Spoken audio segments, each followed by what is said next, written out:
Ngayong araw mga guys, back to work na nga po pala tayo dahil tapos na nga po pala tayo mag-outing. At ngayong araw nga din po pala mga guys ay madami nga po pala dumayo sa atin ng mga tropa nating mga cute. Kaya tara, samahan nyo ko sa akin trip. Let's go!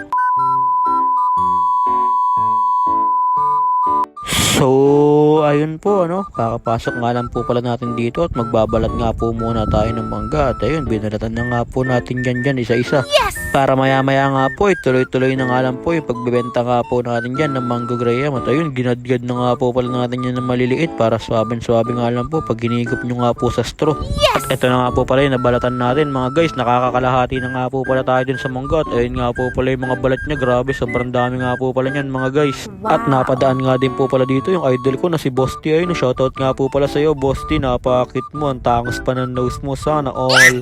At ito na nga din po pala yung mga bago nating menu mga guys. Ayun, grabe, nakadikit na nga po pala yan dyan sa Mango Fever. Wow. At back to work na nga din po pala dito paring RJ ko. Yes! Dahil pagkatapos nga po pala ng aming team building ay bigla na nga lang daw pong hindi siya naglambing.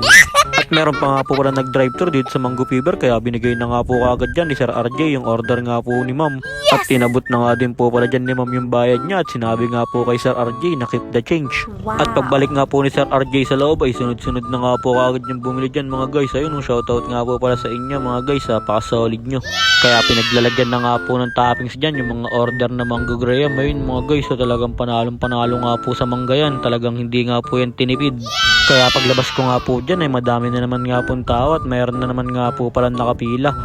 At talagang sunod-sunod nga po yung pagdating ng customer dito mga guys dahil sobrang init naman nga po talaga ng panahon. Kaya kahit hating gabi na nga po ay mayroon pa nga din po nakapila dito mga guys. At sa sobrang dami nga pong tao ay talagang nagtatagas na nga po pala yung pawis dito ng paring RJ natin mga guys. Ayun, talagang napapunas nga po siya ng pawis niya dyan.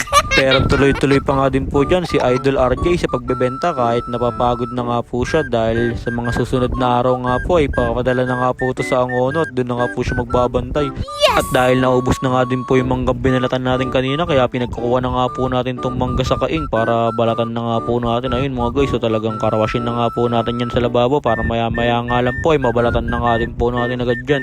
At saktong-sakto nga po yung pagbabalat natin ay sunod-sunod na nga po yung umorder dito for Mango Graham Shake nga po yung order. Ayun mga guys, so talagang napaka-quality nga po pala nyan. Talagang hindi nga po tinipid sa toppings yan. Ayun pa nga po yung manggang babalatan natin, hindi pa nga po tayo tapos pero ang dami na kagad customer kaya nag-shake nga po muna agad ako dito. Ayun, talagang punuan na nga po yan mga guys, dalawang pitkil nga po ay punong-puno na nga po ng shake. Wow. At pagkatapos natin mag-shake ay biglang dumating dito ang pali ko na si Marvin Junicio. Grabe mga guys, dinayo pa nga po pala tayo dyan ni Idol Junicio. At talagang kahit sobrang busy nga po niyan sa MPBL, pag nauwi nga po dito yan sa Binangonan ay tayo nga po kagad yung unang pinupuntahan dyan ni Idol para tikman nga po pala itong mga napakasarap na milkshake natin mga guys. Wow. Talagang hindi ka nagkamali ng napuntahan Idol Junicio dahil napakasolid nga po talaga ng mga milkshake dito sa Mango Fever. At habang namimili nga po sila Idol dyan ng flavor ng milkshake nila ay inaaya nga din po nila kami manood sa Pampanga dahil may laro nga daw po sila Idol Junicio bukas. At pagkatapos nga bumili nila Idol Junicio ay bigla nga po dumating dito si Daddy Nuts. Talagang galing pa nga po pala to ng Canada mga guys. Wow. Hindi nga man lang po kami nabigyan kahit 2 Toblerone man lang. Nagbakasyon nga lang po si Daddy Nuts sa Canada mga guys para magpataba at magpaputi. Talagang miss na miss ko nga po pala tong Daddy Nuts ko na to. Talagang tamang pakondisyon nga po pala si Daddy Nuts sa plaza mga guys. Wow. Inaaya pa nga po niya kami magpailaw pero may pasok nga po kami kaya pas muna. At dahil cut top na nga po pala tayo mga guys, sa sideline nga po muna ako dito. Diniliver ko nga po pala itong mga order nilang po sa akin.